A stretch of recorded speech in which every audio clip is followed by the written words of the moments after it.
about the things that happen throughout the world. Don't believe in everything you see out here. Read all about it. Read all about it. It's a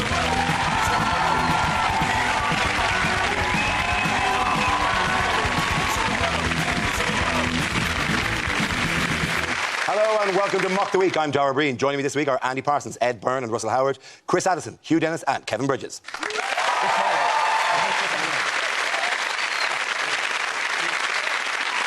We start with a round called Headliners. Here's a picture of the three-party leaders. But what does EFGC stand for? Is it Everybody Frowns at a Ginger Cat? It's close. It's England's finest gay choir.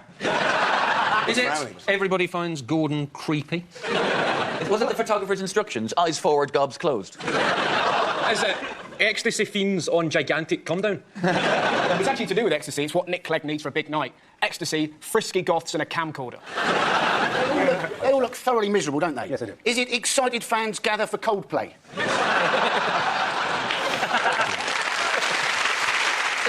Is it Everyone Forgets Jeffrey Clegg? Is it? Are you sure it's not election fever? Go compare. Wow, that guy would really cheer up the election. I'm looking at Brown's expression and I'm thinking it's Etonian fondles Gordon's crotch. This doesn't quite fit, but is it Piers Morgan is a twat? I think the E stands for election. It does stand for because election, this is yes. about politics. Yes. Election fever grips country. Yes, it is. Well done. Very good. The answer I was looking for was election fever grips country. This is the news that Gordon Brown's appearance on Piers Morgan's talk show, the launch of a new Tory poster campaign, and Nick Clegg's admission that he would dismiss a coalition in the face of a hung parliament have signalled that the race for number 10 has properly begun. It's on. It is. It's so happening. Did you see the Morgan interview? It was absolutely incredible, wasn't it? Like, I don't know, I didn't see it. he absolutely ripped it. I reckon he's going to do more TV. I won't be surprised if you flick the telly on, you see Brown just going, "Bring on the wall!" He should have done that. He just should have wandered around ITV, getting rid of all these people we hate. Wouldn't that have been amazing seeing him on YouTube? Look what Gordon's brought back from ITV. It's just the decapitated head of Jeremy Kyle. I didn't actually watch the programme. I was too busy hammering nails into my balls rather than watch it. But that's my Valentine's night ritual. Well, I do think it's a great idea for Gordon Brown to go on a chat show with Piers Morgan. If there's one way to make sure you don't look like the biggest arsehole in the room, is just be within the same room as Piers Morgan. It's just like having a fat mate so you don't look so fat. Did you see Morgan was like an 11-year-old boy? Do you drink a lot? Be like girls. We got loads of girls, yeah? He asked the Prime Minister if he was a member of the Mile High Club. As if Brown's going to go, yeah, on telly, yeah, we're in the Mile... I banged her on an EasyJet. Is that what you want to hear? In his head, was he going, more electable, less electable? More electable, less electable. If I admit to it, does that make me more of a better Prime Minister or a worse Prime Minister? We've got all these, haven't we? We've got these celebrities fronting a lot of shows now. Obviously, we've got Piers Morgan life stories, Ross Kemp in Afghanistan. I'd just like to see them swap it round a bit. Ross Kemp's life stories, Piers Morgan in Afghanistan. The reports always say, well, they're trying to make Gordon Brown more human. I love that. We're trying to make him human, like there's a bloke out the back. Quick, Igor, throw this switch. It's alive! It's alive! No, wait. No, it isn't. No. It's been advised, though, isn't it? The reason he went on it, supposedly, is because his advisors have told him that Britain does not trust Gordon Brown. But we do trust Gordon Brown. We absolutely trust Gordon Brown to do the wrong thing all the time. So it was a waste of time. But Sarah Brown, though, she said that the reason she wanted him to go on the show was she wanted the public to be able to see the man she sees in private. At which point you're thinking, well, it was lucky he didn't turn up in his little underpants with a Kit Kat and a mug of tea going, why does everybody hate me? Yeah, it said a Downing Street insider said Brown's incapable of leadership of any kind. I remember when the recession was in full flight, it was Gordon Brown set to lead the UK into depression, which I thought he's the ideal man for that. He's not... He could lead a conga line into depression. What was David Cameron's reaction? He wants to go on telly. He does want to go on telly. He's going to get on an episode of Look Good Naked. The polls are very close at the moment, aren't they? They reckon if we went to the polls tomorrow, they reckon that Cameron would be 8 seats short of a majority. And I'm thinking, what a fantastic phrase that is. 8 seats short of a majority. Makes him sound like it's a bit simple, doesn't it? All that Cameron, he's 8 seats short of a majority, he is. What have the Tories introduced this week? I've got a new poster. They have a new series of posters, actually, yeah, and they're kind of intriguingly done. I've never voted Tory before, ... It's essentially a round of scenes we'd like to see that they're putting up all over the country. It's a caption competition. There's a family one, there's a guy in a garage for some reason I've never voted Tory for, but when you Twitch, you'd probably go, that's all very interesting, Dave, but you've had the car since Wednesday. Any chance you get... It's nice that we have these times to chat, but any chance you can fix the brakes for me? But it's such a scene like to see. You can actually stick yourself into it. You can do it as a game. I've never voted Tory. I've never voted Tory before. This is my own particular caption, but Cameron is holding a gun to my testicles. stick them online, you can do your own. But how scary do I look when I actually Terrifying. take what is clearly a publicity photograph for a comedy tour, but put me in overalls? You look like a Russian gangland killer. I'm really proud of that. I find that I look quite hard. Even though you're not actually there, you look uncomfortable to be in a garage. It's like the caption should be Ross Kemp on garages. But you know, the Tories have got far more money than Labour to spend on adverts. And the brilliant thing is they whack up an advert now, and then everybody spoofs it. They're basically paying for their own downfall. It's absolutely fantastic. You can imagine what's going to happen. You know, go on the web soon, you know, I've never voted Tory before, but I've only just had a lobotomy. I've never voted Tory before, but I finally learned how to spell X. I've never voted Tory before, but I believe you should try everything once. That's why I'm addicted to crystal meth. Do you see where he's been this week trying to win votes? Scotland. That's right. Tories trying to get votes in Scotland. That's about as likely as switching on BBC One and seeing David Attenborough headbutt a gorilla. What he's actually said is he's trying to reach out to Scottish people who haven't voted Tory before, or as we also call them, Scottish people. Do you know how many Scottish MPs are? Kevin, do you know how many Scottish MPs we have? I don't have a clue. How many? One. He's practically, his visit to Scotland is like an episode in Last Chance to See. Because there's only one, so they can't breed anymore. And so this one's going to die out, and that'll be the end of it. He tried to win them over with green policies. If he wants to win the Scottish vote, he should make ginger people tax exempt. And Scottish people can see through David Cameron's sort of that kind of never been punched in the face confidence. And Gordon Brown, he looks defeated, dejected, waiting for the worst to happen. He looks like Scotland. Scottish Tory conference is one day. It's one day long. That's all they've got. They basically just meet up to make sure they're all still alive. And they go, "You're right then, all right, guys. See you next year." That's it. They go away. He's basically it's like a mercy visit on his part. It's like, you know, when you go and see your nan in the home and you say, "Yeah, I'm sure you'll soon be able to return home." No. Yeah, one day there will be Tory MPs here. No. I've got an image of them just in a van. Anybody? Yeah. Tories! Bring out your Tories. Ning, ning, ning, ning. Just wheel them around in the car. The Tories announced this week that supposedly 54% of girls under 18 in deprived areas got pregnant. Then they apologised and said, no, it's in fact 5.4%. George Osborne said they'd got the decimal point in the wrong place. And you're thinking, oh, fantastic. So we can soon look forward to VAT at 175%. My favourite thing about it was when they said to him, it's actually 5.4, he went, yeah, but still. Isn't that exactly what happens, how the teenage girls get pregnant in the first place? It's because the digit didn't go in the right place.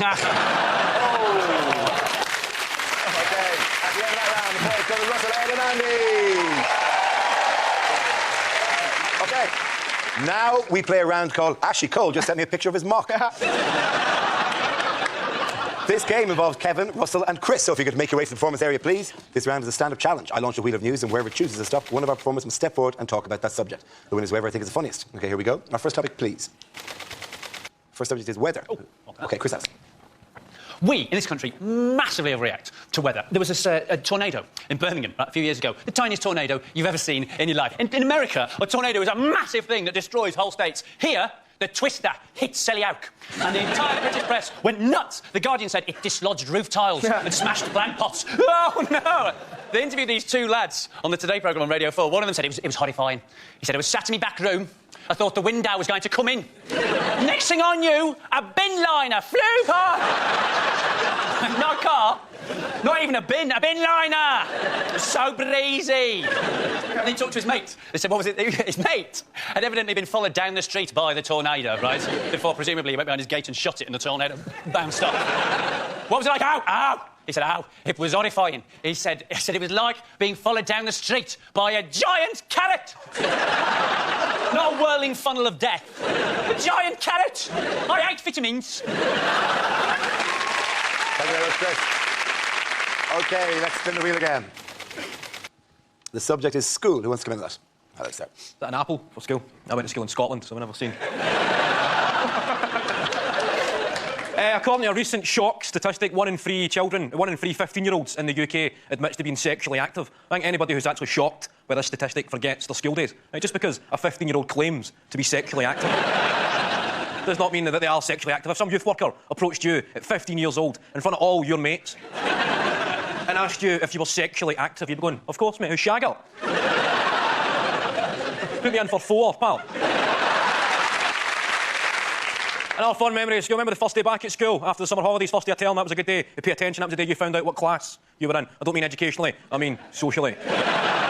First day after summer, you had the rich kids. They'd come strolling in with a suntan and a new school bag, and then the poor kids would come in with a black eye and a new second name.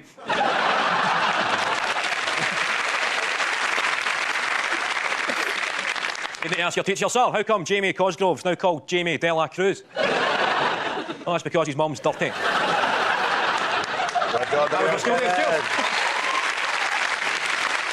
Russ, let's see what you've been left with. Let's spin the wheel. And the topic is joy. Two very giddy albinos there. But, do you know what gives me joy? People who are a bit different. I fell in love with my friend Tom, age 5. He stood up in the middle of a nativity play and went, well, enough's enough. What made it even better, he was the front end of a donkey. I like noises as well. I heard this in a supermarket the other day. Whee! I thought, I'm following that, right? It was an old man skidding on a trolley. He'd done the trolley gauntlet, just whee! Just this blur of giddy wrinkles. What made it even better, a security guard stopped him and went, oi, I've told you. How can that not make you happy? And sometimes we laugh at stuff that we shouldn't. Well, I was in a pub recently, I saw a full-size Jenga topple onto a pissed dwarf. Now, the head says no, the belly says yes! Laugh, Russell! Before the bricks hit his tiny face, he went, bloody hell. A bloke 2 seats along went, that was like 9/11. You know, go, oh, God. Thank you very much, Russell. And the points there go to Chris and Kevin. Our next round is called If This Is the Answer, What Is the Question? On the board are 6 categories. Kevin, which category would you like? Sport, please, Dara. OK, your category is sport. The answer is 17 days. But what is the question? What was the winner's time in last year's Glasgow Marathon? Is it how often would Tiger Woods sleep with his wife if he operated a squad rotation policy? Is it how long do you hallucinate if you lick Bruce Forsyth? How long has Vernon Kay been sleeping in the spare room? How long does it take Abu Hamza to do the washing up? Is it... How many days are there in a calendar from Poundland? Is it, on average, how long after being born do babies in Chingford get their ears pierced? How many days of Christmas do Jedward think there are? Is it how many days into his 40-day fast did Jesus go sod this and magic up a sandwich? Ta-da! Chicken! Num, num, num. OK, can I move towards the correct answer, please? Is that how long do the Winter Olympics go on? Absolutely, that's very good. Thank you very much. The question I was looking for was, how long in total will the current Winter Olympics last? The event, which started in Vancouver last week, has been beset by many problems, including a spate of bad weather, or good weather, depending how you look at it, which forced organisers to reschedule some events. Have you any been watching it? Oh, it's dull, isn't it? No, you've not been watching the right events. It's fantastic. Give me one. OK, right. Okay, I could, That's the Winter Olympics joke. That one's where you send the 4 snowboarders down at the same time and just bump into each other. That's very good. The moguls, where you just go, ooh, that's bad in your knees. That's particularly good. Because they go, ooh, ah, ooh, ah, ooh, ah, ah, which is essentially all they do. Is they go, ah, ah, ooh, ah, either left Monkey or right. impressions. The ones like the biathlon, they're genuinely great. The ones where they do this for an hour. And then a man, although that stance actually is a bit camp, to be fair. That does look like we Googled biathlete. It also looks I went to the wrong website entirely. Oh, get that on your target. It get me thinking, the reason they go fast, though, I mean, they say they do go remarkably fast by athletes, but I think if the next competitor, if you knew the competitor behind you was on skis and had a gun, you would go fairly fast as well. It's actually all gone completely wrong. It went wrong right from the opening ceremony because one of the torchbearers couldn't light their ring. And it is difficult. We've all tried it as students. Chris. Promise they massively overcomplicate the torch thing every time. Have you seen the design for the London one? The design for the London one is Sally Gunnell turns a crank handle, a boot hits a bucket, a ball rolls out, goes down through a bathtub, which hits a seesaw, a little diver goes into a tub, which lets the cage go down on the mouth. I may have got that mixed up with something else, but... It's pretty great, though, if we just got Ray Winston to light it, just by going... Yeah. Leave it out, you slag. Walking away. See, they think... Do you know why there's no snow there? The long Good Friday, yeah. The reason there's no snow, the audience are so depressed, their tears are melting it. It's really great. Have you never skied or snowboarded? No, of course not. Skiing's great. I've tried snowboarding and I can't do it. For me, snowboarding is like being beaten up by a mountain. That is my equivalent. Ed, do you want to come snowboarding? I could, or you could just cover yourself in snow and kick shit out of me. A lot cheaper. I think the ski jump with the long... Because there is an element of... There's a lot of hang time in a ski jump. Nothing that couldn't be cured by just, I don't know, Super Mario-ing it up a bit, by having giant pendulums that swing across. and you'd have to start your bit and time it exactly right. Otherwise, you'd be like, he's got great lift, bang, he's gone. But the British team are struggling because the Snow Sport GB, which was the company that's supposed to look after them, went into administration. So all our athletes are struggling to find the money to actually be out there in the first place. So it seems that even if they win, when they get home, they'll have to get their medals, put them in an envelope, and send them off to Cash My Goal. They're fiercely proud of the ice hockey over there in the Canadian. But I explain to them that over here, hockey is basically a girls' game, and they say, oh yeah, but we do it on ice. I go, yes, because nothing makes it more manly than doing something on ice. That's how you macho something up. Ice. Have you seen some skates? Have you seen the snow leopard, by the way? Have you seen the snow leopard? Snow leopard. Is he an assassin? He's not an assassin, no. He's a Ghanaian skier called Kwame Nkrumah Achiampong. And do you know where he learned to ski? He's competing for Ghana. In Milton Keynes. In Milton Keynes. He learned to ski when he was working as a receptionist at the ski centre in Milton Keynes. And his outfit actually isn't a tribute to the jungle or to Ghana or the native African wildlife. His leopard skin outfit is a tribute to the women of Milton Keynes. And interestingly, you can't really see it there, but it's backless. In other news, what are British people doing less of at the moment? Oh, less and less marriage. Yes. Yes. Lowest figures since... Since 1862. 1862. We just can't be bothered, though, can we? That's why we're not getting Well, married. I don't think I say that. I can't be asked. It's just like, it's brutal. Like, no, but I love my girlfriend a lot, but as you know, every time we go past a jewellery shop, you turn into Gollum. And it's horrific, isn't he? Just dragging her away. I need it! You can actually get the one ring from jewellers. Very easy to steal, though, because you just go invisible and walk out the shop. Yeah, but to be honest, if you could be invisible, you wouldn't get married. Which... If you could be invisible, you wouldn't get married. Oh, come on. I'm the only one who would think a little bit pervy. Bullshit. No. You and Harry Potter. Yeah, me and Potter be straight around Cheryl Cole's. Actually, what the bloody hell is going on? Someone keeps knocking my boobs. Steady, Harry. That's what you do if Did it you're go invisible. again? You just What go would around you do celebrities' if you were houses. Dunk. Dunk. What would you do if you were invisible? What would I do if I was Yes, invisible? Chris. I would fight crime. And where can you now get married for the first House time? of Commons. You can get married in the House of You can. Commons. And it's brilliant, because then afterwards you can claim the whole thing on expenses. It costs you nothing. In other news, who can tell me what's happening here? That's, Oh, that was lovely. Oh, that It was. is obviously hedgehogs, but why is one hedgehog slightly different to the other hedgehog? that's a pair of testicles, the new STD awareness campaign. It's what Cheryl Cole scratched off Ashley. There's one left going, who ate all the flies? You fat hedgehog, you fat hedgehog. You ate all the... You understand. It's the new Labour Party campaign. The Tories. They look cuddly, but they're full of pricks. Is it I've never voted Tory before, I'm a fucking hedgehog? The big fat one was in Fife in Scotland, was in an animal rehabilitation centre. It was brought in for the winter but didn't hibernate. So its fat reserves weren't burnt off. So it carried on just eating its way through the winter. And now it's on a diet. It's 2 pounds overweight. 2 pounds overweight. Get you, which are 2 pounds overweight. Some of us are carrying some real bulk around. Right? Hardly shatter stereotypes about Scottish people, even though hedgehogs are obese. Yes. OK, at the end of that round, the points go to Chris, you and Kevin. That's a sort of gang thing.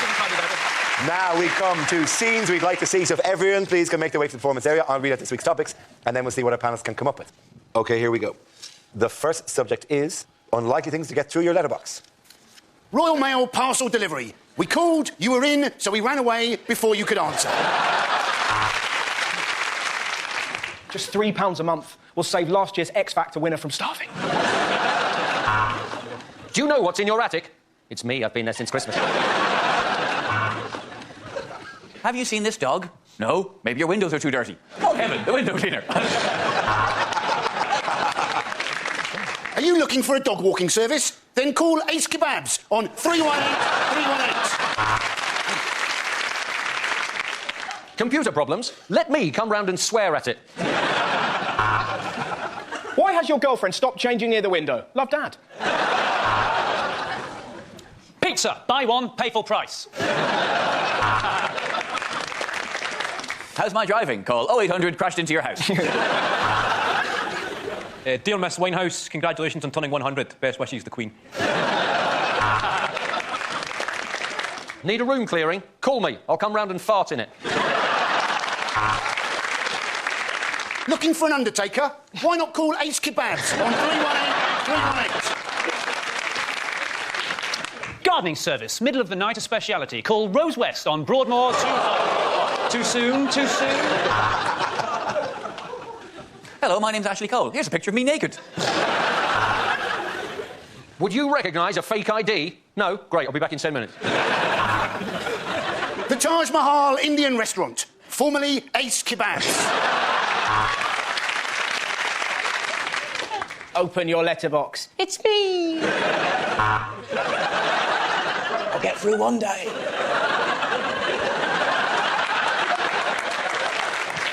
OK, the next topic is things you wouldn't hear at the Winter Olympics. And here are the British ice dance pair, Heather Mills and John Sargent. And now, over to bobsled. Bob, how's the curling?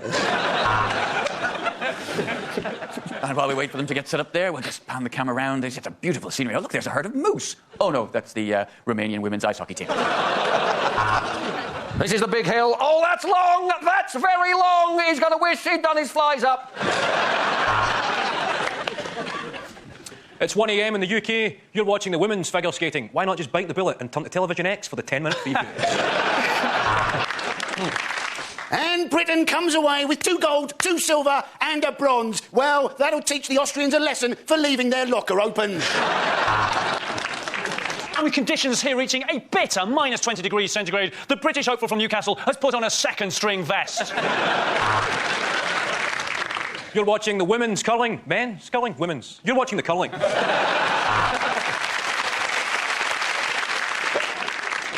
No one has more experience on the ice than him. What a wonderful games it's been so far for Pingu. And the conditions are perfect here, aren't they, John? Yes, they are, Bob. I haven't seen this much white powder since that stag weekend at the Hotel in Bangkok. Oh, and that's what ice hockey is all about. A man having his head repeatedly smashed into a glass wall. The ski jump will start as soon as the British skier takes his hand off the side and stops crying. And there, the skier surprisingly stopped off halfway down for a mulled wine and a shit. At the end of that round, the points go to Russell, Ed and Andy. That's the end of the show. This week's winners are Andy Parsons, Ed Byrne and Russell Howard. Commiserations to Chris Addison, Hugh Dennis and Kevin Bridges. Thank you for watching. I'm Gar Green. Good night.